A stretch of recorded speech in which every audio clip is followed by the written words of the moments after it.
Cephal is a gamer who just lost his max-level character during a huge war event he organized, but all of his friends had a lot of fun, so he has no regrets.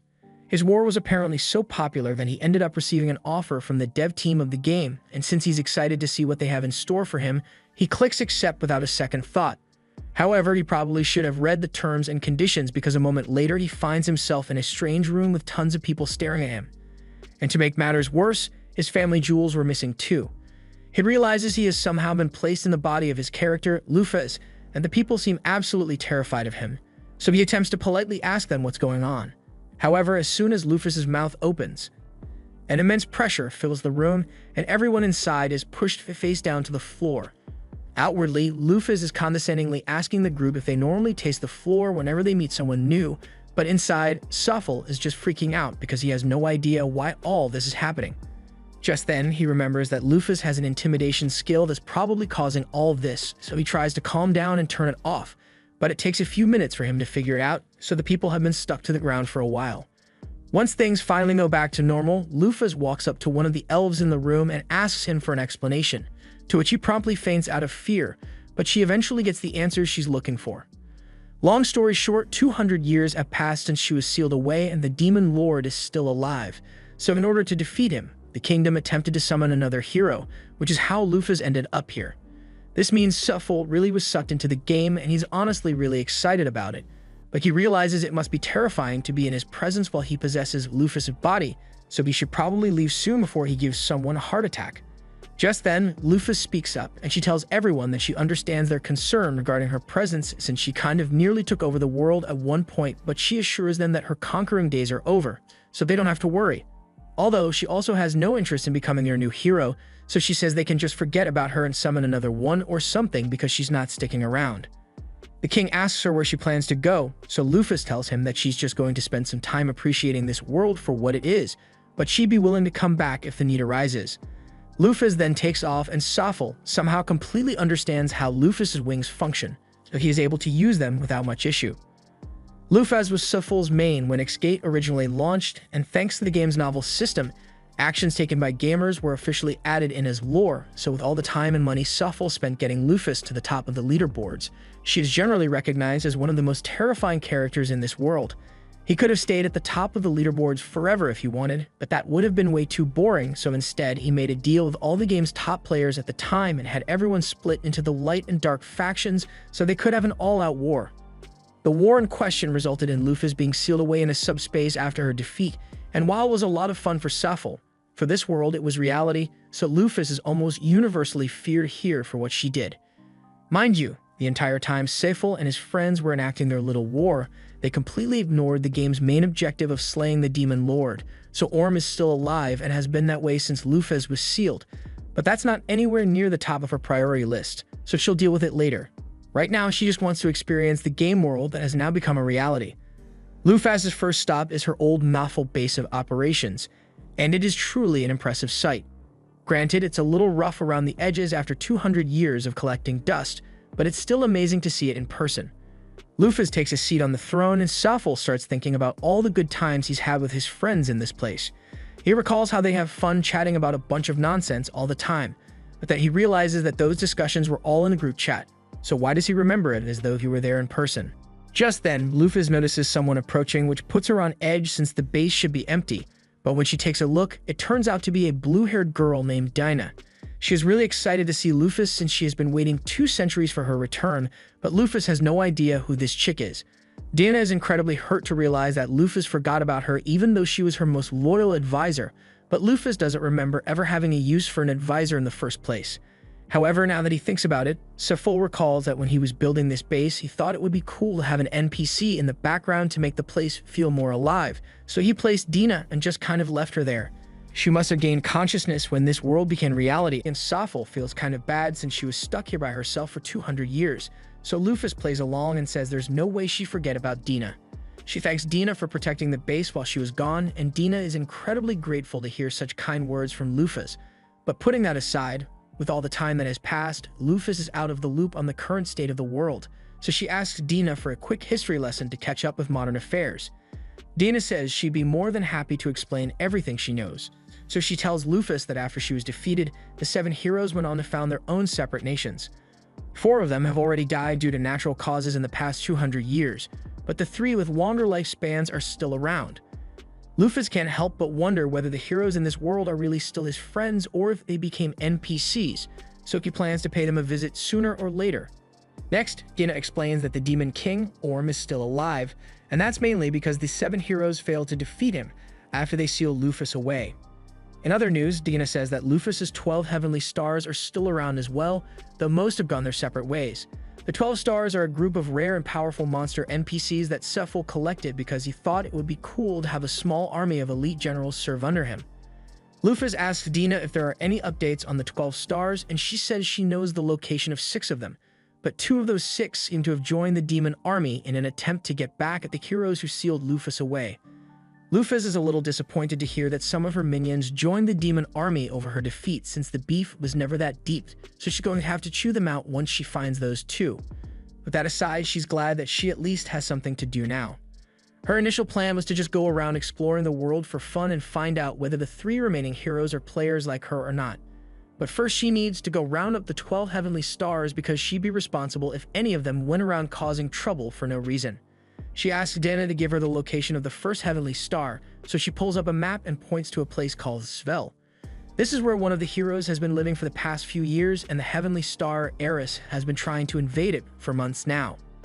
Now that she knows where to find Eris, she immediately starts heading out to find him, but Dina yells for her to come back because she can't just leave without making preparations.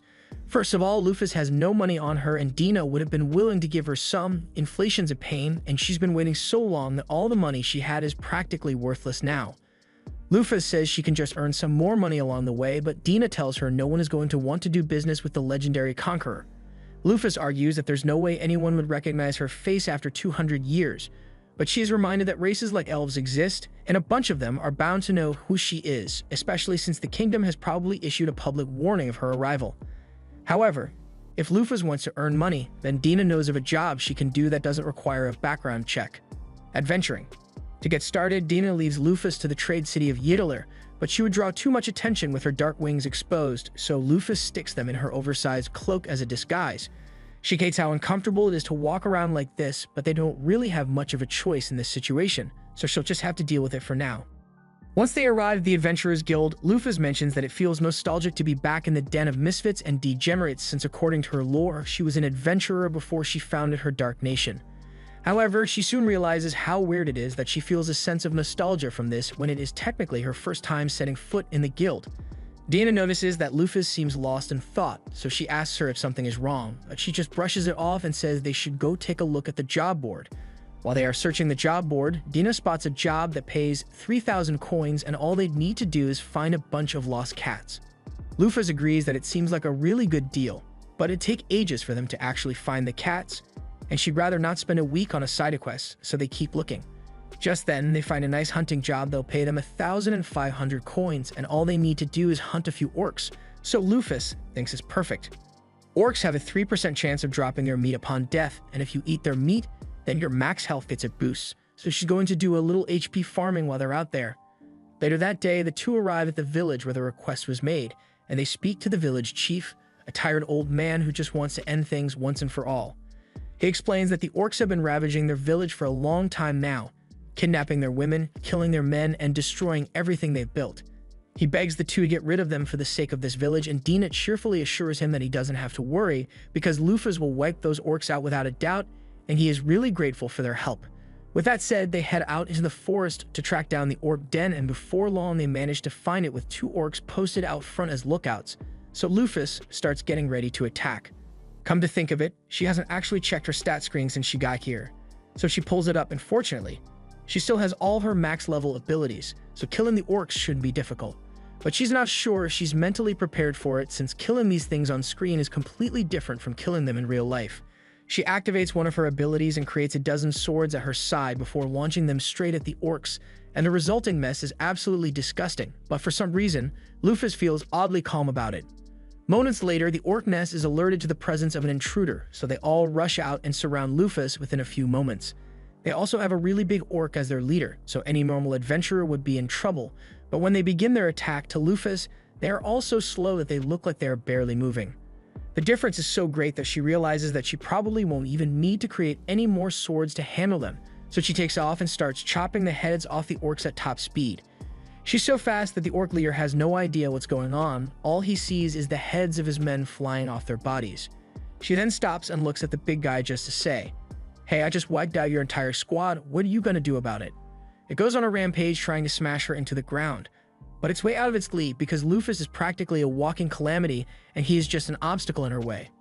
No joke, all she did to the Orc King was slowly fist bump his head, and a second later, a gaping hole was punched through its head. So she's just way too strong. After Lufas is done with her massacre, Dina begins harvesting some of the orc corpses, and she is delighted to find out that this one still has its tenderloin intact. According to Dina, the vitality of an orc is stored in their tenderloin, and if it is undamaged, eating it transfers that vitality to the user. She offers to prepare some for Lufas once they get back, so she creates a bunch of portals and stores the corpses away. Lufas had no idea that Dina had ability like this, but having teleportation will definitely come in handy eventually. But for now, it's time for them to rescue all the people who were kidnapped by the orcs. To Dina's surprise, after getting all the women out, she finds out that they all seem to be in perfect health. Lufas doesn't think it's all that strange since in the game's lore, orcs are actually really nice to ladies. They're just really ugly and have incredibly low charisma stats, so they don't even bother trying to riz anyone up and skip straight to kidnapping. Dina is shocked to hear this since she can't imagine such hideous monsters being gentlemen, but regardless of how they treated their captives, it doesn't change the fact that they still kidnapped the women in the first place. So Lufas creates a giant rock fist and smashes the cave to make sure there are no survivors. Dina asks Lufas if she would like her to erase the memories of the girls, since she would want them to have to recall the ugly faces of the orcs that kidnapped them. But Lufas' genuine reaction is, "Why did you just casually suggest memory wiping like it's a normal thing to do?" She asks Dina if it's really possible for her to wipe someone's memories, and she responds saying it's really easy. In fact, if she wanted, she could manipulate and overwrite a person's personality, but aside from how creepy it is that Dina is just able to do that on a whim, Lufas doesn't think it's necessary to alter anyone's memories over an incident like this. They just need to get the girls back to their village safely, so Lufas summons a golem and has it carry everyone on the journey back. Things turned out really well for this mission, but Lufas can't help but wonder why no one else accepted it before they came along.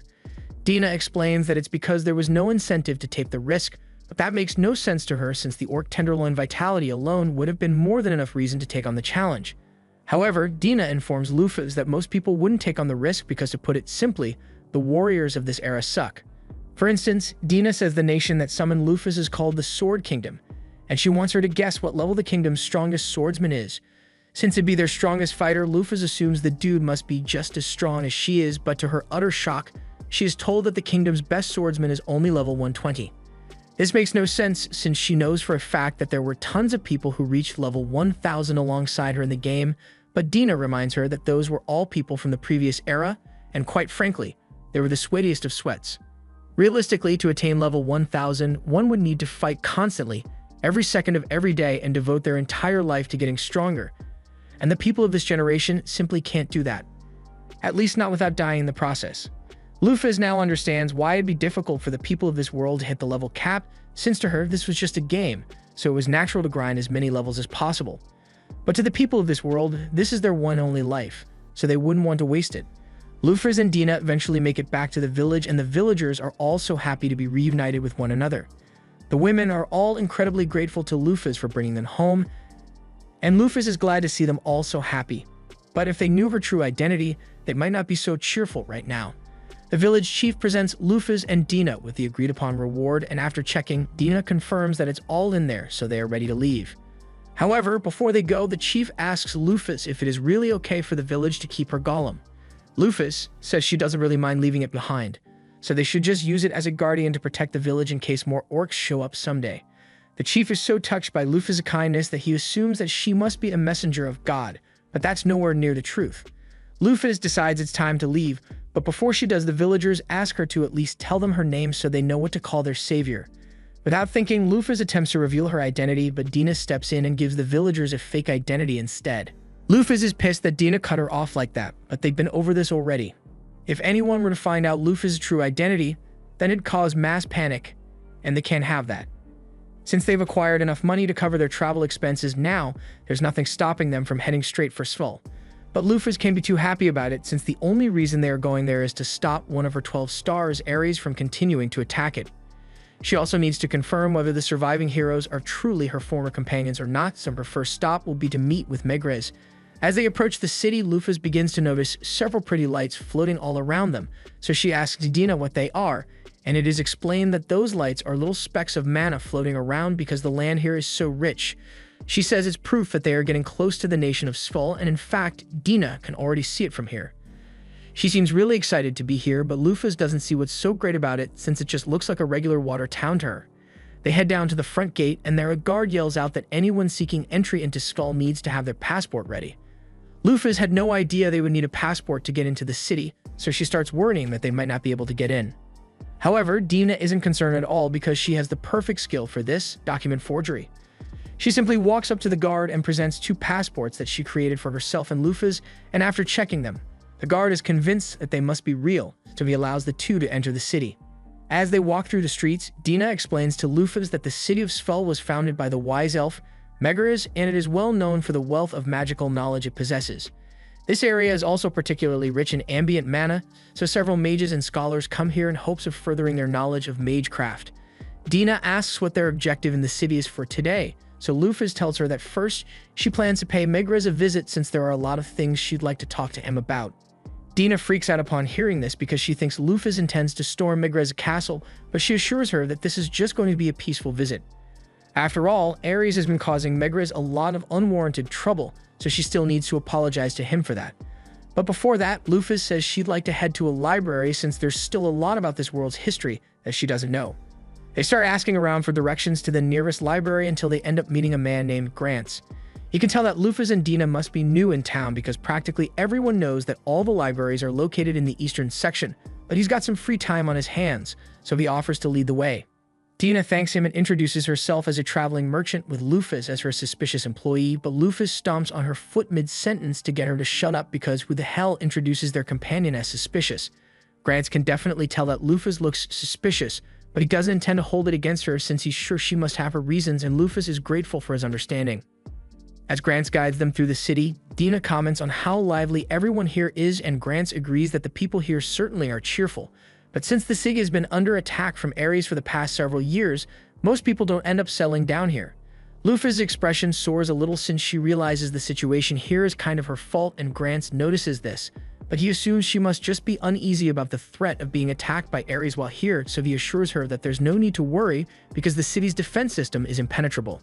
He explains that the entire lake around the city is actually a golem created by Megrez, and every time Ares is attacked so far, he has been repelled by the city's guardian golem. Lufas scans the lake and discovers that it is indeed a golem, and while level 500 doesn't seem all that impressive to her, the million points of HP it has is definitely an incredible stat, so if Megrez was able to create something like this, then he must be really skilled. Grants then directs Lufas and Dina to the city's monorail and tells them that this will get them to the eastern section in no time. Dina and Lufas will have to continue alone from here, so they thank him for all his help, and he wishes them luck with their library visit. As Grants is walking away, Lufas takes a quick look at his stat sheet, and he turns out to be level 82. That's technically really low, but by the standards of the fighters of this era, Grants is one of the strongest. Dina asks Lufas to come along so they can get on the monorail, and now that she thinks about it, she doesn't recall ever seeing monorails in the original game. Once they arrive at the library, Lufas heads straight for the history section so she can find out what happened in the 200 years she was sealed away, but as she is searching the shelves, she finds a few books that seem pretty unusual. For instance, these 3 talk about how the 7 heroes were idiots for sealing Lufas away, and she thinks it's strange that the library is allowed to have books like this when the city is run by Megrez, one of the 7 heroes. Dina reminds Lufas that Megrez didn't establish a dictatorship or anything, so the people are free to say whatever they want about him.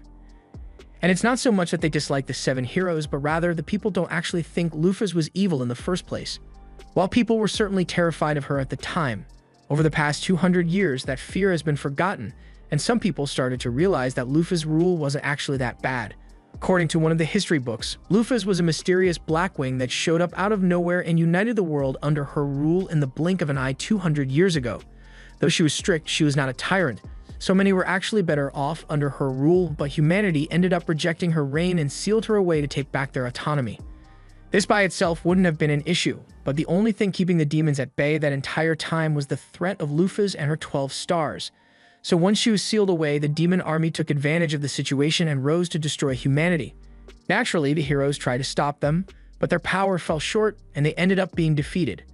Since then, a lot of the land belonging to humanity has slowly been taken over by the demons, and now they are on the verge of being wiped out altogether. Lufas starts internally freaking out after hearing that because she had no idea the world was on the verge of destruction. That war she started was just meant to be a fun event between players, but no one warned her that her decision would plunge the world into such a dire situation. The library trip has helped Lufas realize what she needs to do, so she tells Dina that they need to go find Ares immediately. However, moments later, the entire city begins to rock as a massive earthquake shakes the foundation. An alarm is immediately raised, and all mercenaries available are called to the borders to prepare for an imminent attack.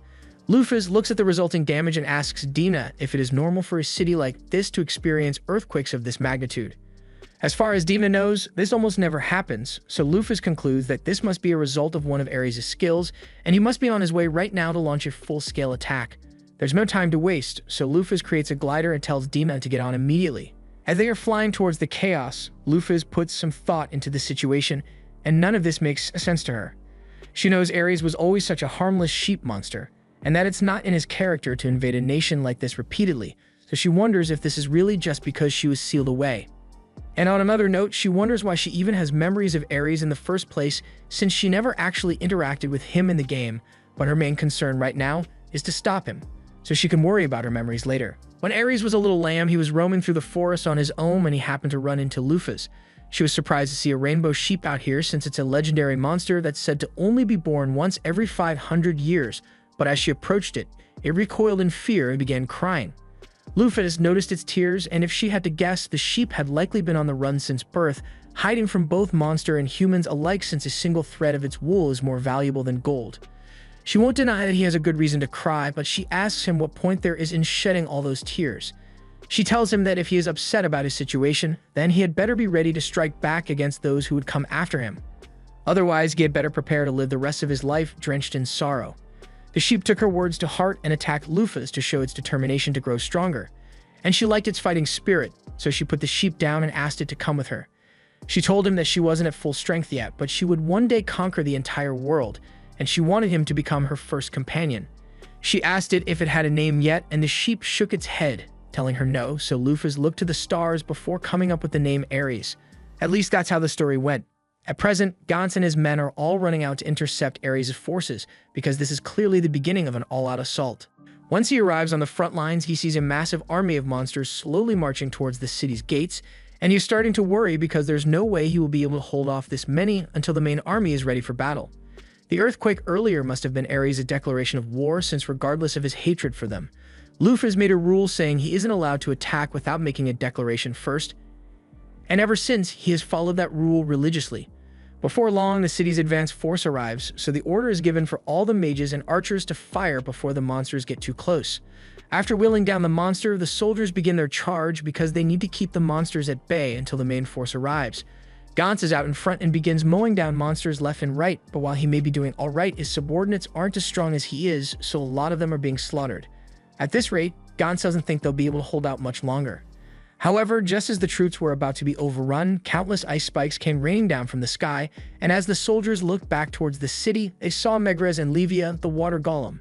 They are all relieved that their guardian deity has arrived, and Megrez tells them they can all stand back now because Livia will handle the rest. He then gives Livia the order to attack, and within moments, dozens of monster forces are annihilated in one go. Meanwhile, Lufas has been watching the battle unfold from a distance, and she had planned to step in if the situation became dire, but with Livia and Megrez on the scene, it doesn't look like her help will be needed after all. Speaking of Megrez, Lufas decides to check his stats to see if they are still as good as they were when she and Megrez played together, but to her surprise, he's only level 500 now, and he is afflicted with a debuff called the Curse of the Vanquished. Lufas has never heard of a curse like that before, so she asks Dina if she has any idea what it is, and according to rumors she had heard, after the heroes failed to defeat the Demon Lord, they were all hit with a curse that sealed away half of their power, which is why Megrez is so much weaker than he used to be. And now that Dina thinks about it, if Megrez can't use his full power anymore, then that means he can't create any more golems like Livia, so if she goes down, then the city will truly be doomed. All of a sudden, the ground begins to shake as a giant monster approaches from the mountainside, and it is none other than Ares. After a brief standoff, Ares and Livia clash, and since Ares' element is fire, Megrez thinks Livia should have the upper hand in a direct confrontation. Livia uses a water spiral attack, forcing Ares to back off initially, but he comes charging back in with a massive fireball shortly after. At first, it looks like the fireball missed Livia altogether, but Ares was never aiming for her in the first place. His real target was Megrez all along, but fortunately, just before the fireball could hit him, Livia managed to step in and extinguish the blast. Megrez then sends Livia out as a tidal wave to push Ares back, but he uses a flame hop skill to jump over her and begins heading straight for Megrez. Megrez puts up a barrier to defend himself, but since he is only half as strong as he used to be, Ares eventually manages to overwhelm him and crack the shield. However, before he could break through, Livia snuck up behind Ares and put him in a chokehold. The soldiers begin cheering Livia on to put an end to this, and Dina asks Lufas how she thinks this is going to end.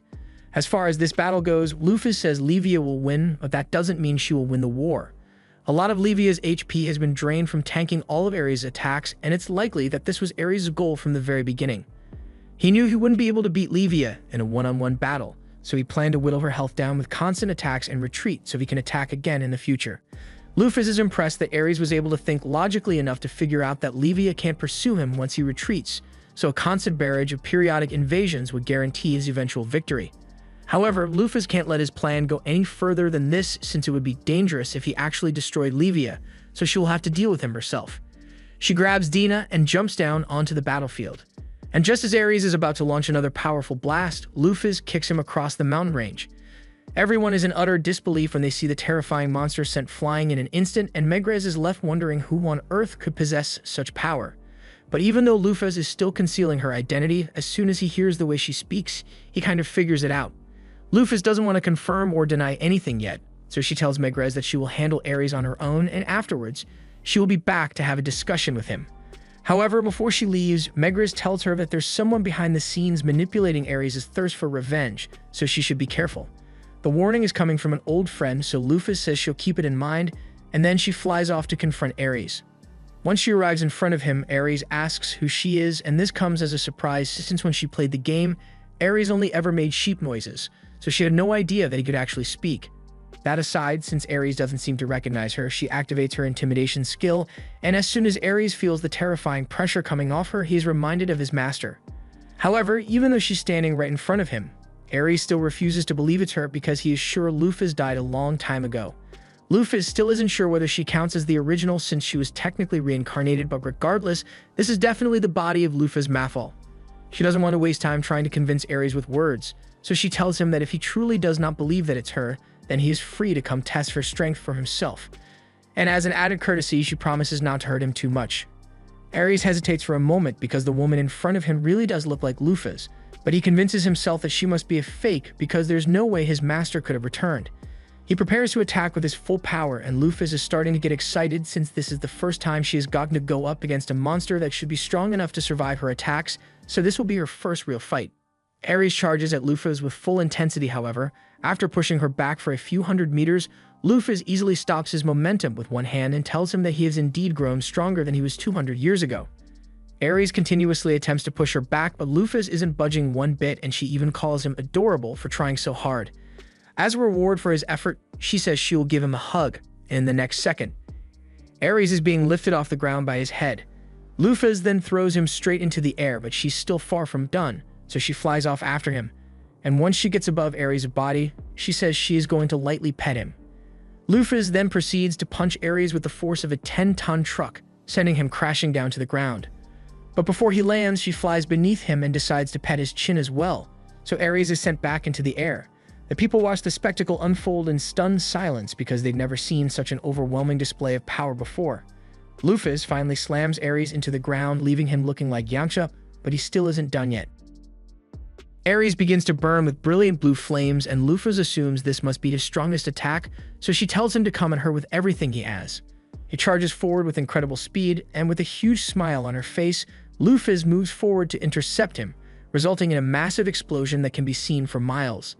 By the time the dust settles, we see that Lufas has once again stopped Ares with the palm of her hand, and she then proceeds to finger flick him into the rocks.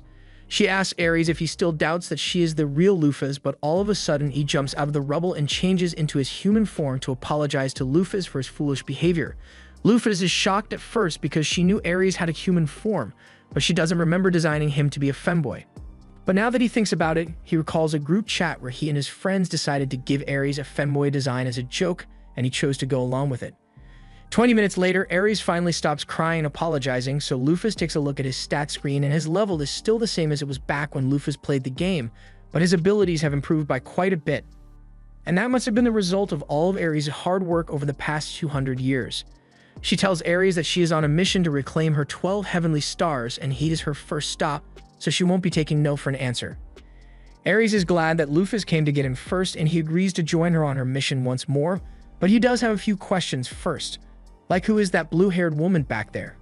Dina can't believe that Ares really doesn't remember her, so she runs up to him, stares him in the eyes, and reminds him that she has been by Lufas' side the entire time.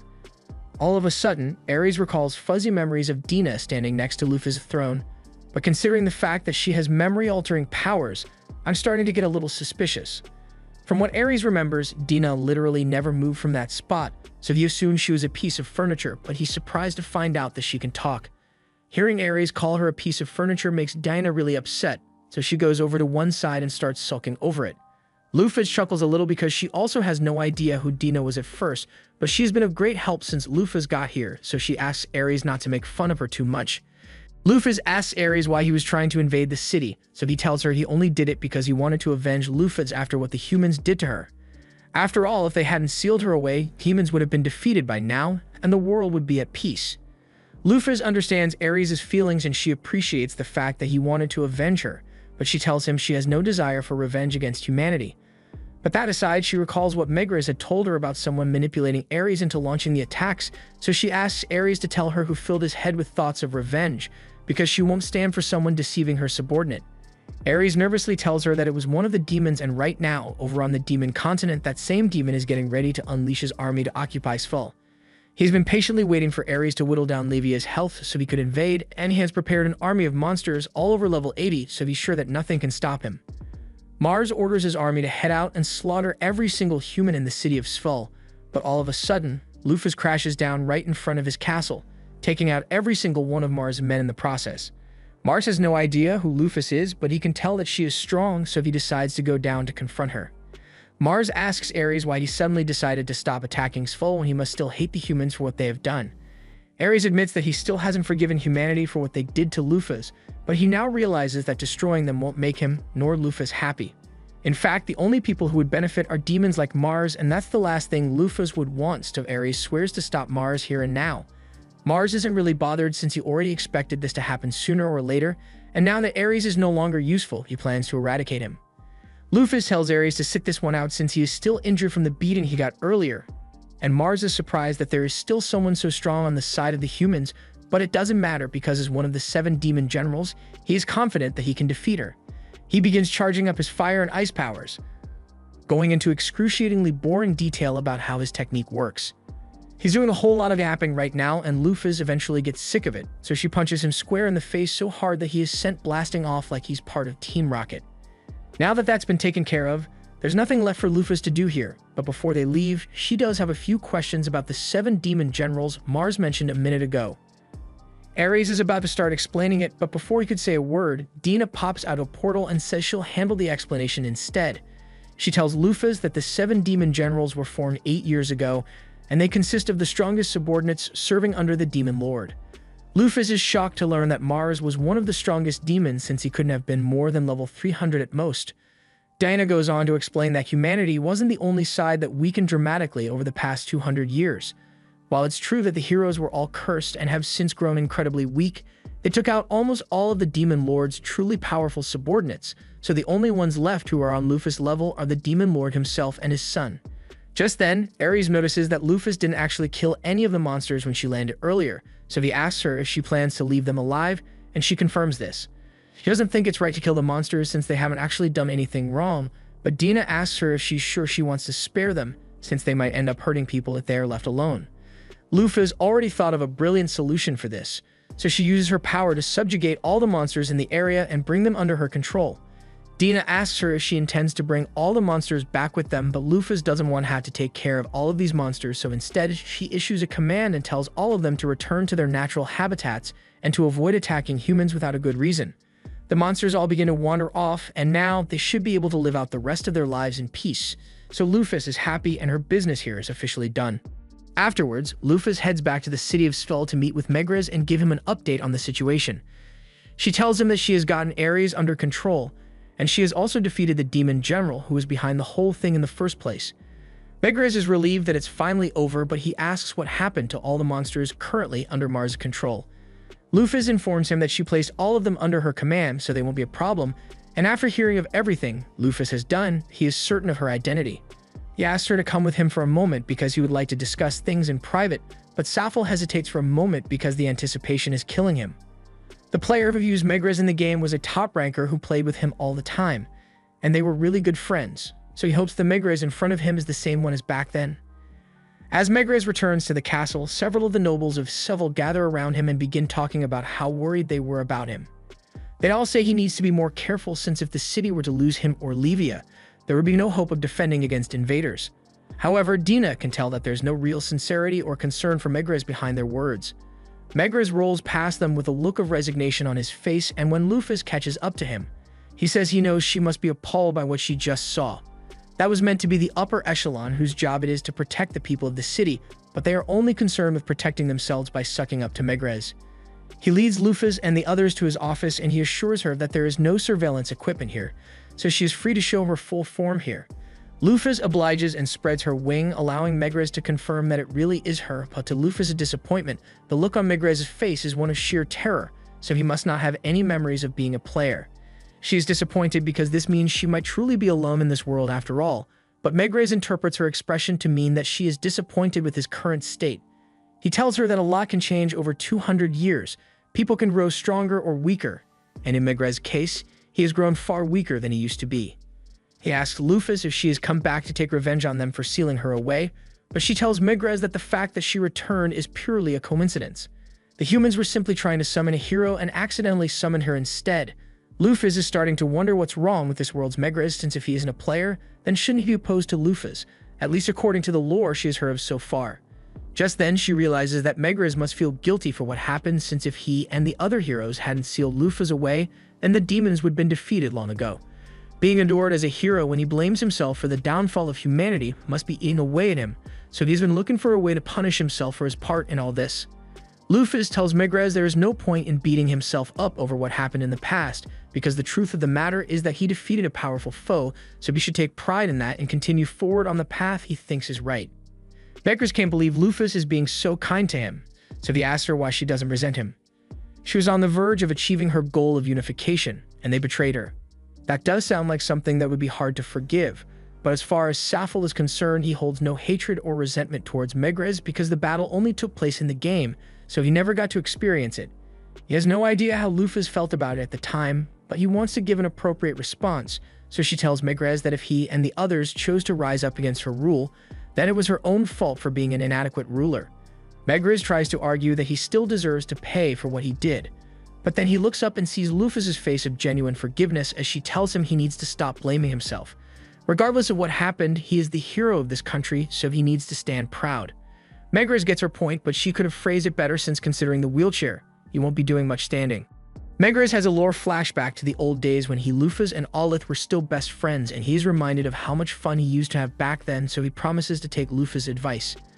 Afterwards, Lufas uses her magic to restore Livia's lost HP, and Megrez thanks her for the help since in his current state, he wouldn't have been able to do that on his own. Livia then returns to the water, and Lufas apologizes for the trouble Ares caused, but Ares still has a grudge against Megrez, so he says he won't apologize. Megrez asks Lufas what she plans to do now, so she tells him she will continue traveling the continent until she has reclaimed all her 12 stars. And Dina tells Lufas that the next one up on the list is Libra, the guard of the Black-Winged Grave. Lufas asks what the Grave of the Black-Winged is, so Dina explains that after she was sealed, all the people who looked up to her worked together to build the world's largest structure as a memorial to Lufas. And at the very top, all of Lufas' old treasures and loot have been stored, with Libra acting as a guard to protect it from grave robbers. Lufas asks why people would be dumb enough to risk fighting Libra just to rob a grave, So Megrez informs her that people's levels aren't the only thing that has declined. Weapons have also gotten much worse. Many of the legendary weapons that used to exist were lost in the battle against the Demon Lord, so the only ones left are those that sit in Lufas' grave. Humanity has desperately been trying to get its hands on those weapons to help in the fight against the demon army, but thanks to Libra, all attempts have ended in brutal failure. Lufas understands how frustrating it must have been for Megrez, but unlike Ares, it doesn't seem like Libra is actually doing anything wrong. She's just expressing her loyalty by guarding the grave of her master, and Megrez sees Lufas' point, but he does have a request he'd like to make. After Lufas has retrieved Libra and reclaimed her treasures, he asks her to please leave behind anything she doesn't intend to use, since it would be a huge help to him. Lufas says she's fine with that, so she and the others prepare to leave, but before they go, Megrez says he has something to give her. He may be weakened, but he still has a fair bit of powerful magic, so he uses a spell to hide Lufas' wings so she doesn't have to keep covering them with her cloak all the time to keep her identity secret. He also gets her a new outfit, and Lufas is really grateful since this is much easier to move around in. On their way out, Lufas goes to find Gauntz outside the city, and he is a bit confused at first because he doesn't understand why such a pretty lady would be talking to him. But then Lufas takes off her glasses to show him that she's the person he helped earlier today. Gauntz is stunned because he had no idea she was this beautiful this entire time. She tells him she came to say goodbye and to thank him for all his help, so Gauntz wishes her safe travels on her journey, but before she leaves, he has one final question. He's about to ask her if she is the same Lufas from the legends, but he suddenly stops himself and tells her to forget he said anything because there's no way that could be the case. Meanwhile, elsewhere, Mars has just crash-landed in a forest, and while he was flying through the air, he came to the realization that the only person capable of hitting him so hard would be Lufas Maphaahl, but if she's really back, then all his plans will go to waste. Just then, a woman walks up to Mars and she tells him that his role is over, so it's time for him to disappear like the pathetic puppet he is. With a snap of her fingers, Mars is erased from existence. And the one responsible is this woman, who looks an awful lot like Lufas. The next stop for Lufas is to pick up Libra, but the grave is over 500 kilometers away, so Dina asks Lufas to create a golem to give them a ride there. That would be possible, but Lufas says it would be quicker for Dina to just teleport them there since she has teleportation magic at her disposal. Dina sighs and tells Lufas that teleportation magic is primarily for personal use, and while it is possible for her to transport other people, she needs to have their consent, and if there's even a hint of unconscious refusal, the teleportation magic can have all sorts of unintended effects, so she'd rather avoid risking it. Plus, she was looking forward to having a pleasant road trip, so she asks Lufas to include a bath and a place to sleep when she's making the golem so they won't have to come outdoors at night. Lufas has never heard of a golem like that before, but Ares seems really excited about it, so she agrees to try making one. She waves her hand and begins the golem forming process, eventually creating an RV, and then she uses a few logs from the forest to create some furniture. Dina is happy that they will have comfortable beds for the trip, but she asks Lufas if she could make some soft bedding for them as well. Lufas looks around for some materials to use for the covers, but then she remembers that Ares is a sheep, and I'm sure you know what happened next. Anyway, the RV is finally complete, but Dina reminds Lufas that she hasn't given it a name yet, so Lufas thinks for a moment and decides to call it Tanaka. It even comes with its own promotional ad for some reason.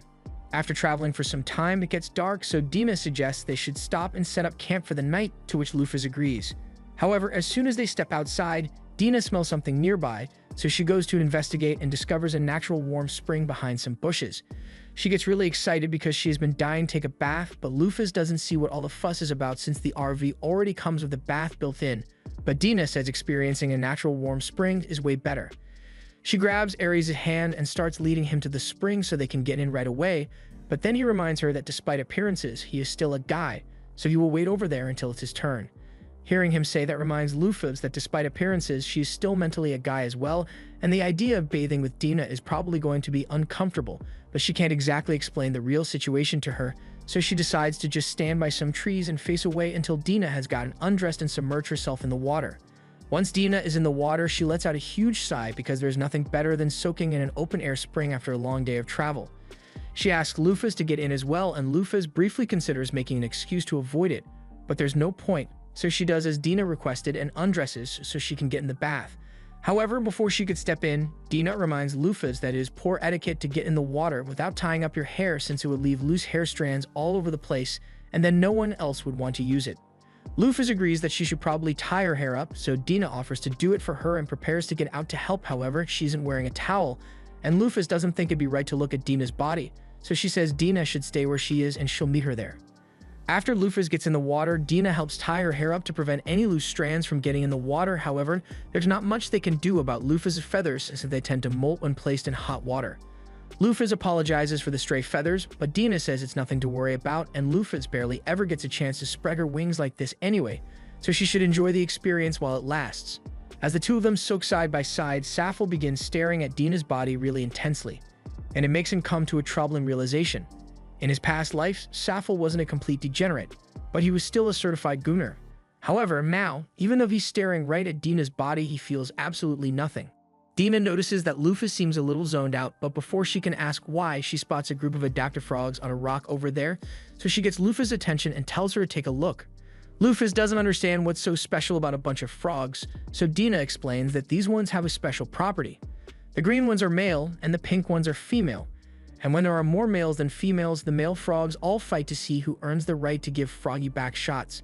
Then, after a winner has been decided, the two remaining male frogs then play rock, paper, scissors, and whoever loses turns into a female frog and has to accept back shots from the other.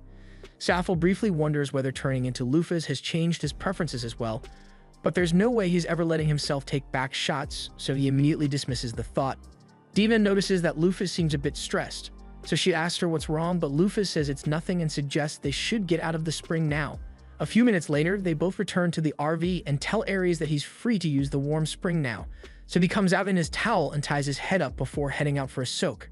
The next day, the group arrives at Lufas' grave and she is shocked by how massive it is, but also by the fact that there's a whole city around it for some reason. Dina explains that since so many adventurers kept trying to loot the grave to get some of Lufas' valuables, merchants began gathering here in hopes of making a profit by selling them equipment, and from there, more and more people kept showing up until a whole village was formed, and now Lufas' grave is pretty much a tourist site. Lufas finds it interesting that all this happened in just 200 years, and she isn't really bothered by the fact that people turned this into a tourist attraction, but Aries, on the other hand, is absolutely furious because he can't believe people would dare to disrespect Lufas in such a manner. He says he is prepared to lay waste to this place immediately, but Lufas tells him to simmer down because she doesn't want anyone to die for no reason. For now, she suggests they should head into the grave immediately, but as they are approaching the entrance, they end up running into a group of adventurers who look like they are pretty worried. Apparently, a reconnaissance squad was sent into the grave 2 months ago to map out a new area, but they haven't returned for their scheduled check-in, so they are starting to worry that something might have happened to them. Hearing this makes Lufas even more eager to get in and find Libra as soon as possible, because she doesn't want anyone else to risk their lives in this place. The adventurers notice Lufas heading inside and warn her that she really shouldn't head inside right now. Whatever is going on in there, the fact that their reconnaissance team made up of 50 of the strongest adventurers in the nation went missing means a party of 3 would stand no chance in there. Lufas thanks them for their concern, but she assures them that she is more than capable of handling whatever is inside. Lufas and the others then walk into the dungeon, but as they make their way through the tunnels, Aries suddenly stops because he senses something approaching. Soon after, one of the golems Lufas mass-produced for the battle 200 years ago walks out of the darkness, and Dina explains that there were apparently a lot left over after Lufas was sealed away, so they have been wandering the grave site ever since and take out any intruders they find. However, she says there's no need to worry since she doesn't sense any hostile intention from the golem. These kinds of golems were made to be able to distinguish friend from foe, and it clearly still recognizes Lufas and Aries, so they have nothing to fear. But when it comes to Dina, on the other hand, the golem immediately starts attacking her. Aries and Lufas assume the golem must not remember Dina since neither of them remembered her at first either, but Lufas doesn't want to let Dina get squished, so she decides to destroy the golem. However, before she could do so, the party of adventurers from earlier shows up, and they jump in to save her. Their party name is Hawkeye, and they followed Lufas and the others in here because they were worried that they might get hurt. They are pretty well coordinated with their attacks, so they are doing well keeping it busy, but since the golem is level 150 and their levels are barely pushing 50 at all, they aren't able to do much damage to it. If the golem even managed to land a single blow on them, they'd be dead instantly, and Lufas doesn't want to let that happen, so she asks Aries to go help them out. He happily agrees to do so and runs past adventurers before punching the golem with a flaming fist that sends it flying backwards. That was enough to take it out for good, so once the dust settles, the leader Jan goes up to Aries and excitedly asks him how he managed to perform an attack like that. Aries gets a little flustered because Jan way too close, so Lufas gets in between them and tells Jan to tone it down a bit. Jan apologizes for getting too close and for he and his party needing to be saved even though they came here trying to save Lufas. Jan introduces himself as a warrior, Nick introduces himself as a light warrior, and Richard introduces himself as a heavy warrior. Lufas can't believe how terrible the balance is on their team because everyone on the team is a warrior aside from Shu, who happens to be an archer.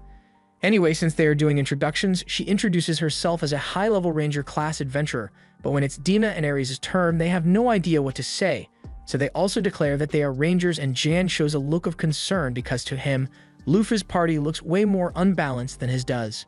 Jan offers to accompany Lufas' party to provide support, and Lufas is about to turn him down, but before she could say anything, Dina chimes in and says she'd love to have the extra help. Jan and the others are glad to hear it, so they start walking down the hallway, and with a cherry face, Dina explains to Lufas that they use the adventurers to make things easier for themselves, at least until one of them falls into a trap and dies or something, and hearing Dina say it with a smile on her face makes Lufas realize that she's a bit of a psychopath. However, there's no real harm in letting the party stick around since they seem like nice people, so Lufas decides to just support them as much as possible without drawing too much suspicion, at least until they get to the top and find Libra. Meanwhile, at the top of the pyramid, the Reconnaissance party that went missing months ago has finally made it up the long staircase, and they swear to themselves that no matter what, they will obtain the treasury of weapons for the sake of humanity and their fallen comrades. However, as they arrive at the top floor, they are confronted by Libra, and she immediately orders them to leave this room within 10 seconds, otherwise she will eliminate them. The adventurers try reasoning with Libra because they really need those weapons to fight the demons, but she couldn't care less about their reason, and once the countdown reaches 0, she activates the Brachium program, sealing the adventurers in a bubble with her so they can be killed. Meanwhile, as for Hawkeye, Lufas is starting to regret letting them come along because these guys are absolute fodder, and they aren't even smart enough to realize how weak they are. Every time they run into a golem, they get their asses handed to them, and then Lufas is forced to order the golem to stand down so the adventurers don't end up dead. But they genuinely believe they are the ones who beat the golems, and Lufas is worried she might be giving them false confidence. The group eventually comes up to the final Guardian Golem, and this one is a lot tougher than the others, coming in at a high level 600, so Lufas knows the adventurers would get folded the second they stepped into range of that thing, so she tells them all to stand back while she walks ahead to deal with it. The adventurers try telling her it's too dangerous to fight something like that on her own, but Dina tells them they don't need to worry because Lufas has a plan, so they all agree to stand down. She walks up to the golem, and the first thing she does is ask if it recognizes her. The golem definitely seems to react to Lufas' face, but it still ends up attacking her anyway, so she is forced to defend herself and slices it down the middle in one go. She then begins walking over to the stairs, but as she is leaving, the golem calls out her name and says welcome home. Lufas thanks it for working hard to protect this place for the past 200 years, but its assignment is now over, so it can finally rest, and the golem seems glad to be relieved of its duty, so it powers down for good. After that, she starts heading up the stairs to confront Libra, but the adventurers tell her to stop because they think it's way too risky to face Libra on her own, so they want to go with her. However, Lufas is done babysitting them, so she makes it clear that they'd die almost instantly if Libra chose to attack them, so they wouldn't stand a chance of leaving here alive. The adventurers can't argue with that, but before Lufas leaves, they ask her who she really is.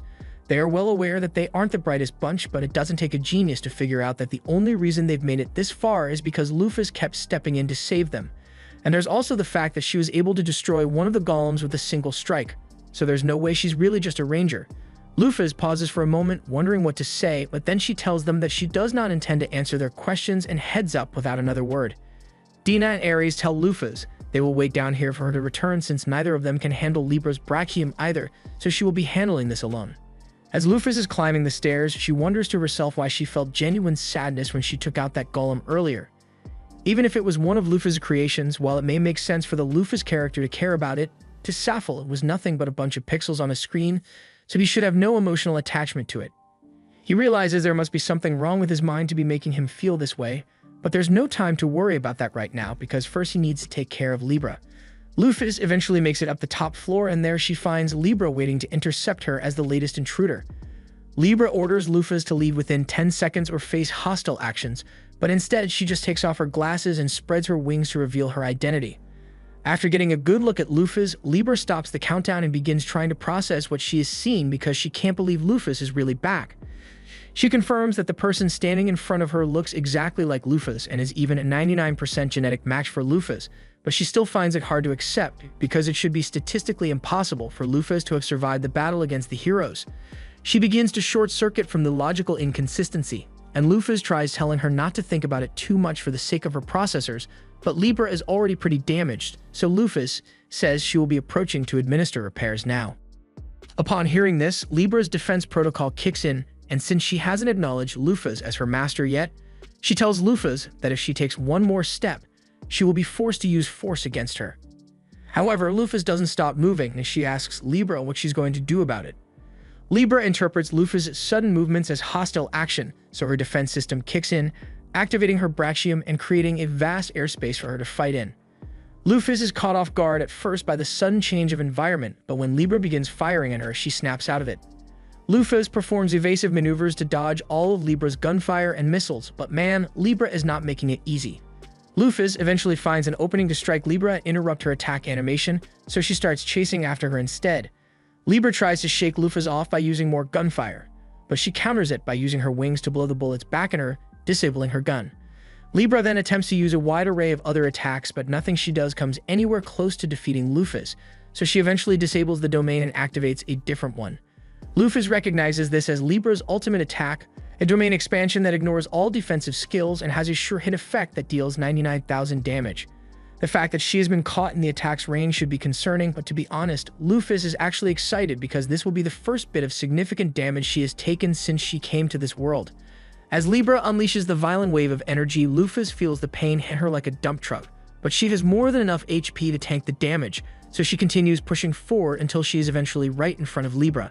Libra then attempts to blast Lufas in the face with a laser, but she ducks out of the way, and before Libra could strike with her sword arm, Lufas grabs it to hold her in place while she casts All Repair. This fixes all the damage Libra has suffered during her years of guarding this grave, and Lufas apologizes for taking so long to come back. With Libra's logic units back in working order, she is able to confirm that the person in front of her is indeed her master, so there is no longer a need for her to guard this grave, and she powers down for a much-needed nap. Lufas is glad that she managed to recover Libra without too much of a hassle, but now she wonders how she is going to explain this to the adventurers without revealing her true identity. She heads back down the stairs and pops her head around the corner to see how things are going, but to her surprise, she only sees Dina and Ares waiting for her.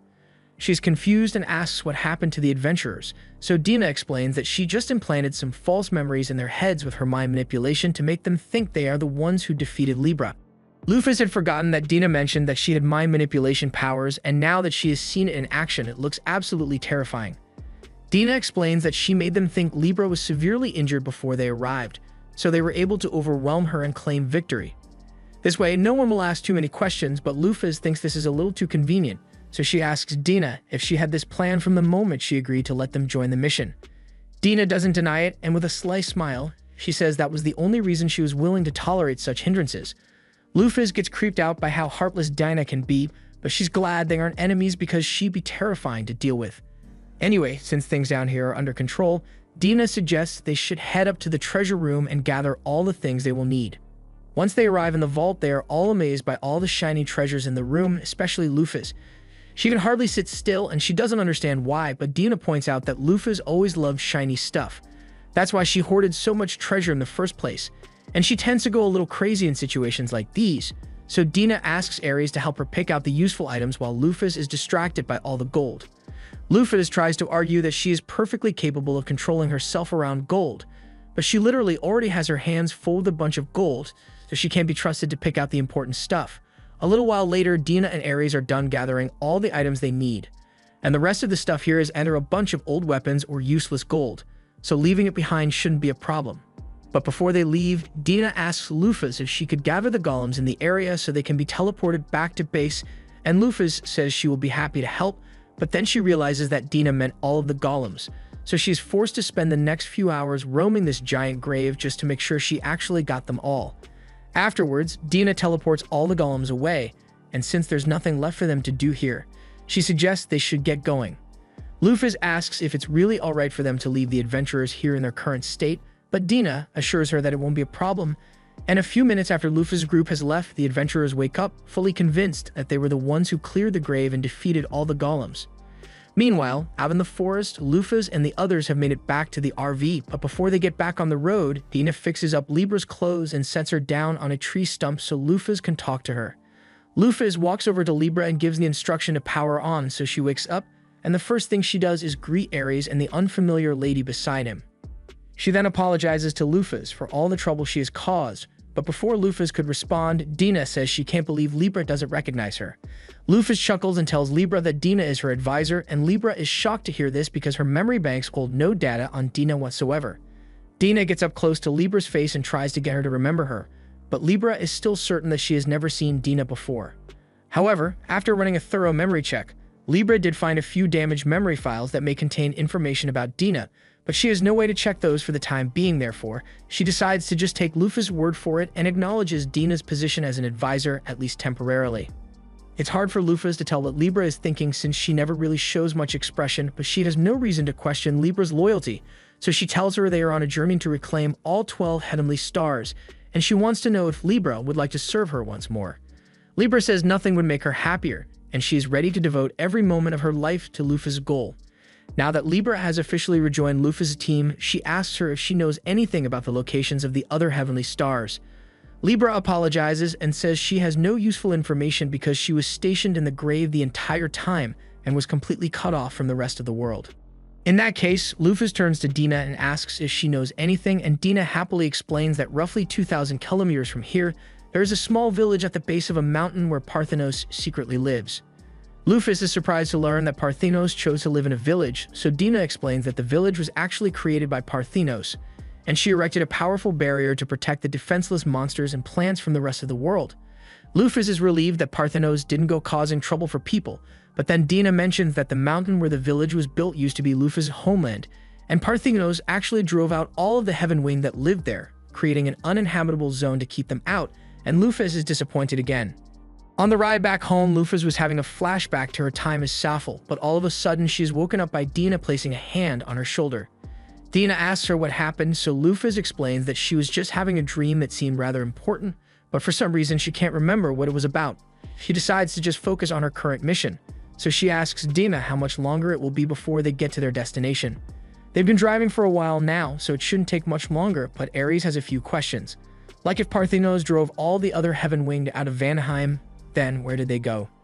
Dina explains that the Heaven Winged are currently living in Galahorn, which was founded by one of the 7 heroes, Merak, the Sky King. Lufas gets the feeling that she won't get along well with the rest of the Heaven Winged given her character backstory. But if Merak is there, she needs to check if he remembers something from the time they played the game together. By nightfall, the group arrives outside the city of Galahorn, and since all the buildings were constructed around the cliff face, walking around it is bound to be a nightmare. Ares wonders why it is so plainly segregated into black and white sides, so Dina explains that the nation is suffering some civil turmoil and has split itself into 2 factions. Lufas asks what she means by that, so Dina explains that the Heaven Winged who have wings of pure white think they are better than everyone else, and it caused a huge civil uproar among the rest of the people. Lufas asks why Merak hasn't calmed things down already, so Dina explains that Merak is trying to maintain neutrality to stop the fighting on both sides, but he hasn't been able to control them. Ares recalls that the persecution of the Dark Winged was prohibited during Lufas' reign, which Lufas finds odd since she doesn't have any memories of issuing such an order. Dina goes on to explain that once Lufas was gone, the White Winged used the opportunity to claim superiority over the Dark Winged, and the Dark Winged fought back, which is why we have been fighting for the past 200 years. Lufas feels like this was kind of her fault, so she plans to do something about it, but since the average lifespan of a Heaven Winged is over 1,000 years, many of them must have personally met Lufas 200 years ago, so they are bound to recognize her face if she goes into town like this. She decides to cover her face with her cloak to make sure no one recognizes her. When it's finally time to climb up the stairs, they all realize it's going to be a real hassle getting up there since the city was built for people who can fly. Ares really isn't looking forward to all the walking he's going to have to do, but Libra tells him there's no need to worry because she has the perfect solution in mind. She activates her jet mode, and before Lufas can make any objections, she grabs everyone before flying up to the dark side of the city. They all make it there safe and sound, but the sound of a jet engine this late at night woke all the Dark Winged in the neighborhood up, so they all come out to see what the ruckus is about. Lufas yells at Libra for making so much noise this late at night, but Libra doesn't actually care about the feelings of people aside from Lufas, so she sees no problem with what she did. The crowd is still really confused, so Dina introduces herself as a free trader and tells everyone that these are her companions. Lufas then apologizes for the disturbance they caused, and she assures the residents that this won't happen again. The people here seem pretty nice, and one of them happens to own an inn, so he invites Lufas and the others to spend the night if they are still looking for a place to stay. Lufas decides to take him up on his offer since Ares seems to be quite tired, and later that night, she is laying in bed when she has a terrible nightmare. It was a flashback into Lufas' backstory where she was being mistreated by her father. Apparently, a bunch of neighborhood kids had been picking on her, but nothing was done about it until she fought back. Now her father was beating the shit out of her and told her to never leave this room again because she was a disgrace to his entire bloodline, all because she was born with dark wings. Her father then immediately went back inside to laugh with all his rich white-winged friends while his daughter was left alone in the dark shed with no food to eat. She hated how unfair her life was, but there was at least one person who still cared for Lufas. Later that night, Lufas' mother snuck out to the shed to check on Lufas and bring her some food. Even if it's not much, Lufas was really grateful to at least have something to eat, and her mother felt terrible about the conditions Lufas was being forced to live in, but there was nothing she could do about it, especially with how sickly she had become. Lufas hugged her mother, told her everything was going to be alright, and warned her that if she didn't get back inside soon, her father was going to notice. Lufas offered to walk her back inside to make sure she got there safely, but on the way she encountered her father, who was appalled that his wife had let Lufas out of the shed. He orders her to leave Lufas and come over to him at once, but Lufas knows that that just means he intends to punish her mother, so she stands in front to protect her. However, at this point, Lufas was still too weak to protect anything, so he punched her to the ground and then dragged his wife away, leaving her in the cold rain to wonder why she is always treated this way just because her wings are a different color. She came to the realization that the world is an unfair place, and the goddess of creation wasn't coming to save her anytime soon, so she was going to have to save herself. She ran away from home and vowed that no matter what it takes, she would become stronger and put an end to all the suffering in this miserable world. Just then, Lufas jolts awake and Libra comes to her side to see if she is alright since her heart rate seems to have spiked. Lufas tells her she just had a dream of the past, but it is nothing to be concerned about, so Libra takes her word for it and goes back into sleep mode. However, while she may have said there was no need to be worried, Maphaahl is actually really worried because he doesn't remember writing that kind of backstory when he created Lufas' character. This, along with the random memories and emotions that have been flowing into him since he arrived, must have been the memories of the original Lufas, and that means this world has real events that exist outside what he created in the game.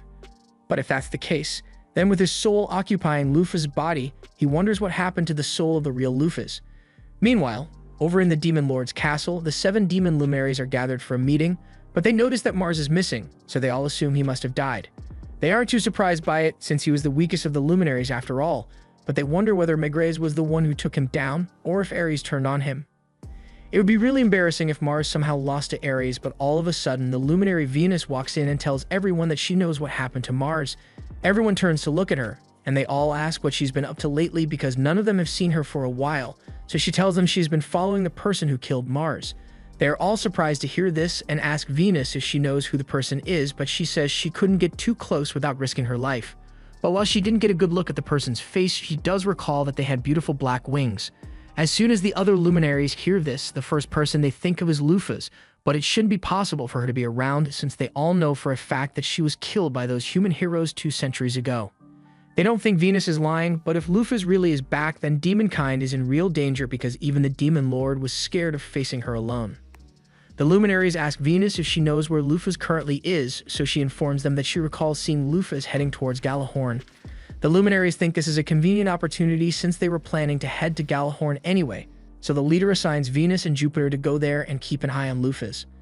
The next morning, Lufas and the others head out into town to discuss their plan. Merak is still the ruling king here, but with all the internal strife, getting an audience with him is going to be difficult, so for now, Lufas suggests they should just roam about the capital and gather as much information as they can.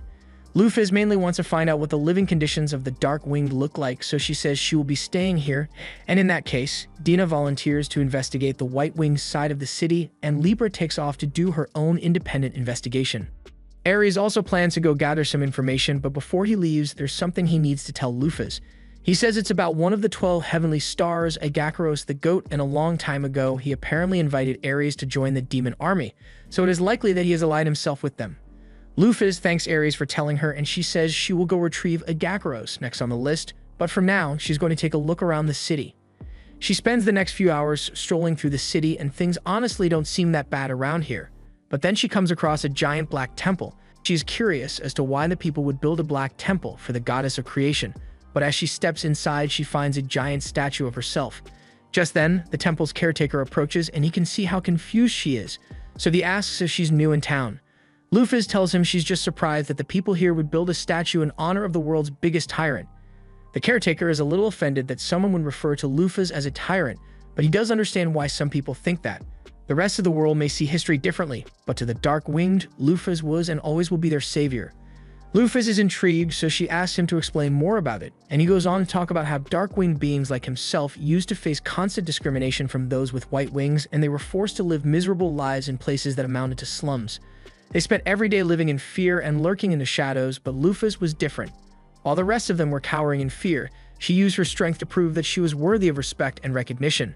Then she conquered the Heaven-Winged nation and prohibited discrimination altogether, allowing the Dark-Winged to live with dignity for the first time in their lives. That's why they all worship her to this day. Lufas asks if they have forgotten that it was Parthinos, one of Lufas' subordinates, who drove them out of their homeland.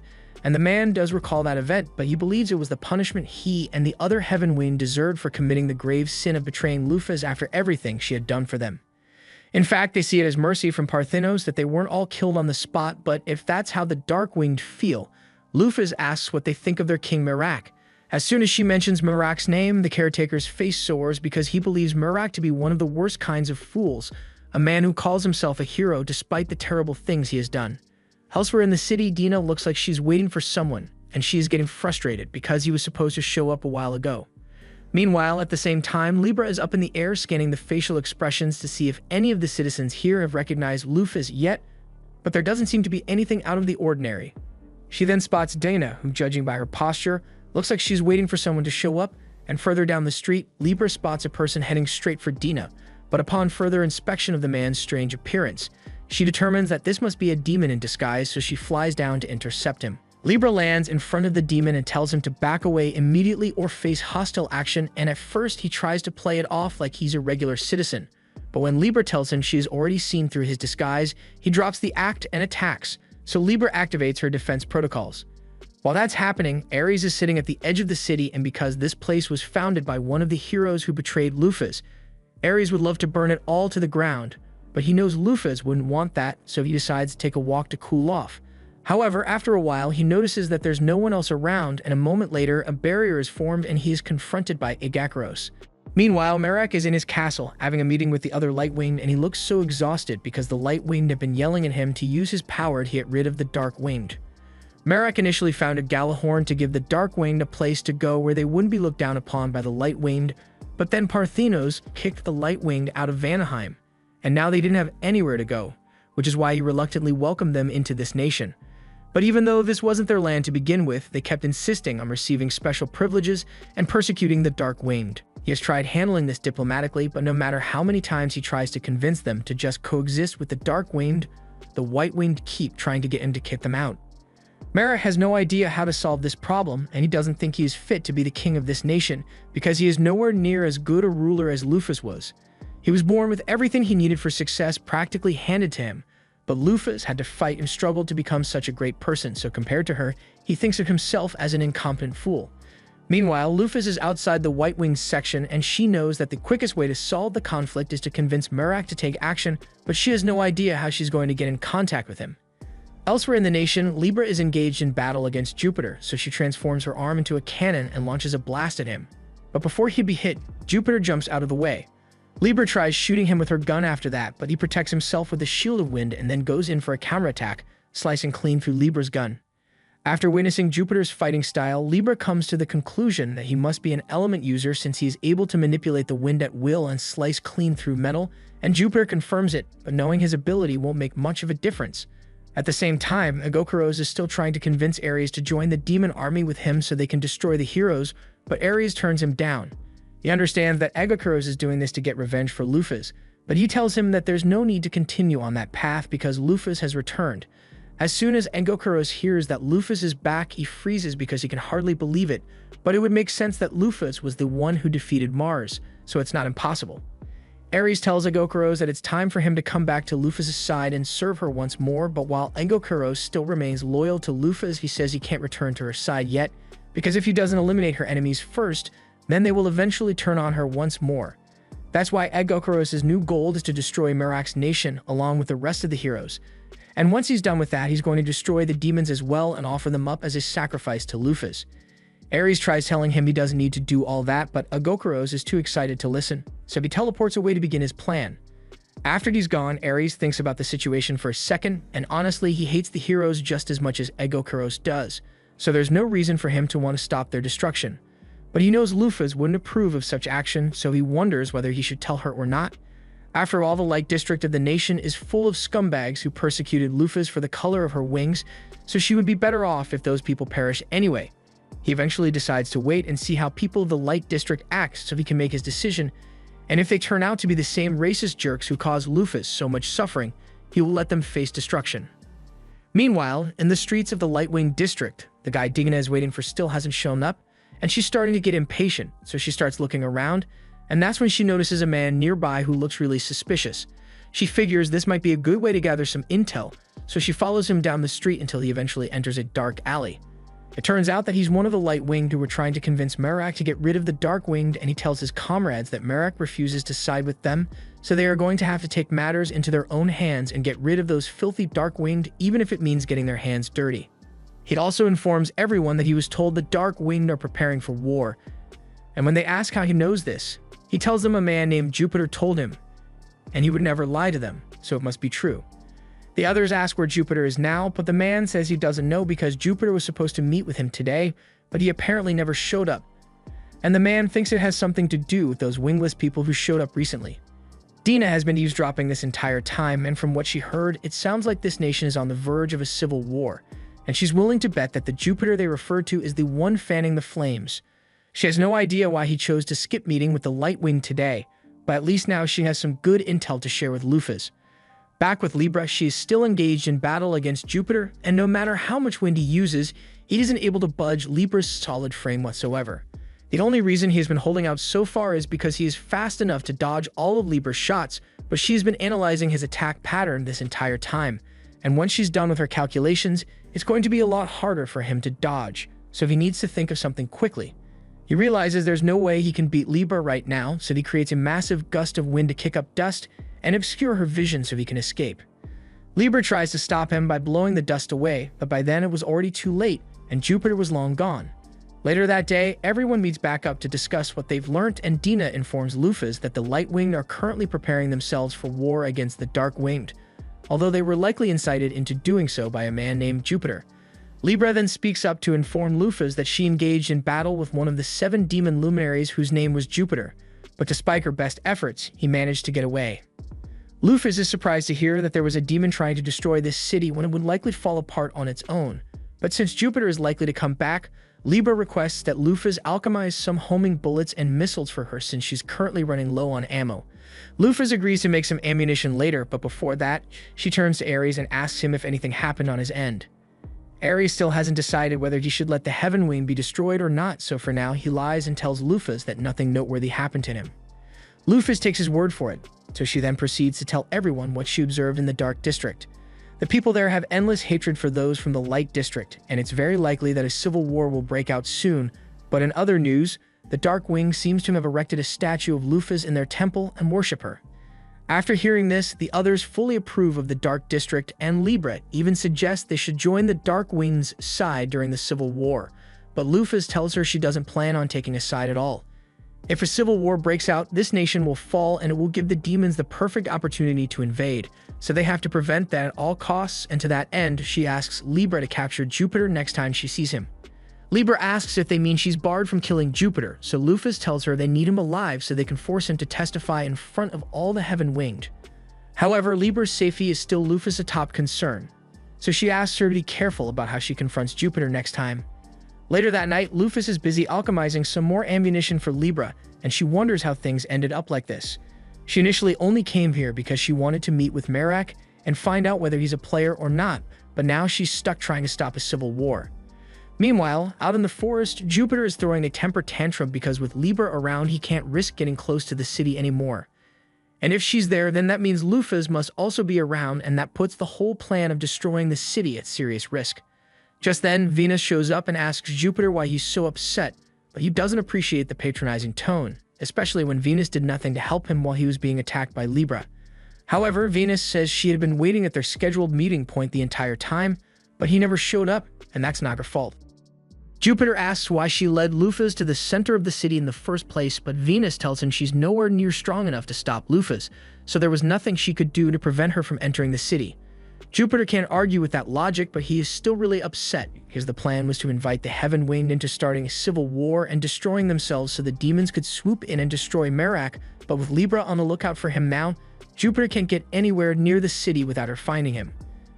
Venus says she feels a little guilty about not assisting him earlier, but that's why she's offering to help him out now. She says she can keep Libra busy for him so he can carry out his plan, but she can only manage around 20 minutes, so he's going to have to work quickly. Meanwhile, back in the city, Lufas has just finished alchemizing the ammunition Libra requested, so she calls her in so she can take what she needs, but she wasn't expecting Libra to lift her skirt over the ammo, and somehow it all just fits in there. But Lufas has no idea how. Libra thanks Lufas for the ammo and promises that the next time she sees Jupiter, he won't escape her. But on another note, Libra asks if she knows where Dina went because her sensors indicate that she's not within a 100-kilometer radius of this city anymore. Lufas tells Libra she doesn't need to worry about that because Dina is simply able to use teleportation magic to go wherever she wants, so she should be back any moment now. However, Libra has a few questions about that because she wonders if the teleportation magic Lufas is referring to is Exgate. As far as Libra knows, there are no other spells in this world that allow teleportation aside from the Exgate spell, and when Lufas tries to put some serious thought into it, her head starts hurting. There was no such thing as teleportation magic 200 years ago, and such a convenient spell never existed in the Exgate online game. In fact, in the game, Exgate was just a term used as part of the setting, so no one could actually learn the spell, but if Dina was able to learn a spell like that and use it at will, what does that make her? Lufas doesn't understand why she's just now realizing this or why she hadn't questioned Dina's origins and capabilities at all till now. She probably should have done this sooner, but she tells Libra that once Dina gets back, they are going to have a little chat with her. A little while later, Dina gets back to the inn, but to her surprise, the room is completely dark and she is suddenly pulled into a chair with a spotlight in her face so she can be interrogated. Dina has both memory manipulation and teleportation magic, as well as a suspicious amount of talent and knowledge for someone who used to be an NPC, so there's no way Lufas would have actually forgotten about her if she were in the original game. First, Lufas asks Dina if her teleportation magic is actually the Exgate spell, and Dina doesn't deny it, which comes as a shock to Lufas though. Now that she thinks about it, Dina has never really tried to hide her abilities, and Lufas does recall that the Exgate spell was used to summon her to this world, so it's not like the spell is impossible to use for normal people. Still, it's odd that Dina is able to use it at will, so Lufas asks about her abilities, but Dina gets offended and starts yelling that she worked hard the last 200 years, so she would stand out more, and Dina seems really serious about it. So Lufas decides to drop the case for now. Dina is relieved that Lufas isn't suspecting her anymore, but now that the investigation is over, on a completely unrelated note, Dina mentions that she should be able to transport Libra anywhere she wants with her Exgate ability. Lufas is surprised to hear that because earlier, Dina said it was complicated to transport other people, but she explains that since Dina is a golem, she is technically an object, so the restrictions of Exgate don't apply to her. In fact, she suggests they should test it out right now, and Libra sees no issue with this since Jupiter hasn't made a move on the city, and it would be very unlikely that he would launch an attack in the short time that Libra will be gone. She tells Lufas she will be back in roughly 10 minutes, and both Libra and Dina teleport away, but not even 10 seconds later, Jupiter launches an attack and blows up a portion of the Lightwing district. This was the end of episode 8. Subscribe to not miss the next part.